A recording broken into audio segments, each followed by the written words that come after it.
স্বাগতম পাপ্পুজনের বাংলা নেটওয়ার্কিং লেসনে। এই সিরিজে আমরা শিখব কম্পিউটার নেটওয়ার্কিং, একদম বেসিক থেকে অ্যাডভান্সড পর্যন্ত। আজকের লেসনের বিষয় নেটওয়ার্কিং কি।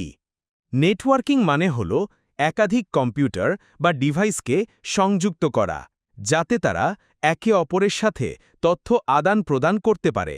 এই সংযোগ হতে পারে তারসহ, যেমন কেবল, বা তারবিহীন, যেমন ওয়াইফাই বা ব্লুটুথ। ধরো তুমি মোবাইল দিয়ে ইউটিউব দেখছ। তোমার মোবাইল যখন ওয়াইফাই রাউটারের সাথে যুক্ত থাকে, তখন ইন্টারনেট সার্ভারের সঙ্গে সংযোগ তৈরি হয়। এই সংযোগ সম্ভব হয়েছে নেটওয়ার্কিংয়ের মাধ্যমে। নেটওয়ার্কিং প্রতিদিন আমাদের জীবনে ব্যবহার হয়, যেমন Facebook, YouTube, Google search, email সবকিছুই সম্ভব হয়েছে নেটওয়ার্কিংয়ের মাধ্যমে। চলো এবার নেটওয়ার্কিংয়ের কিছু সুবিধা জানি। এক কম্পিউটার থেকে অন্য কম্পিউটারে ফাইল পাঠানো যায়। একই প্রিন্টার অনেক কম্পিউটার থেকে ব্যবহার করা যায়। ইন্টারনেট শেয়ার করা যায়। একসাথে কাজ করা সহজ হয়।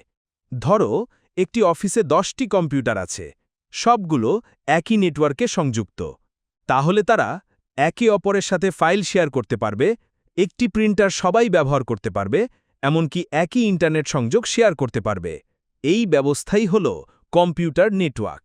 সারসংক্ষেপে বললে, নেটওয়ার্কিং মানে হল তথ্য বিনিময়ের জন্য একাধিক ডিভাইসের মধ্যে সংযোগ স্থাপন করা। এই ছিল আমাদের লেসন 1, নেটওয়ার্কিং কি। পরবর্তী লেসনে আমরা জানব নেটওয়ার্কের প্রকারভেদ, অর্থাৎ ল্যান, ম্যান এবং ওয়্যান সম্পর্কে। ভিডিওটি ভালো লাগলে লাইক দিন, শেয়ার করুন আপনার বন্ধুদের সাথে, আর অবশ্যই সাবস্ক্রাইব করুন পাপ্পুজন চ্যানেল। আপনার একটি লাইক আমাদের অনেক অনুপ্রেরণা দেয়। পাপ্পুজনের পক্ষ থেকে আমি বলছি, দেখা হবে পরবর্তী লেসনে। ধন্যবাদ।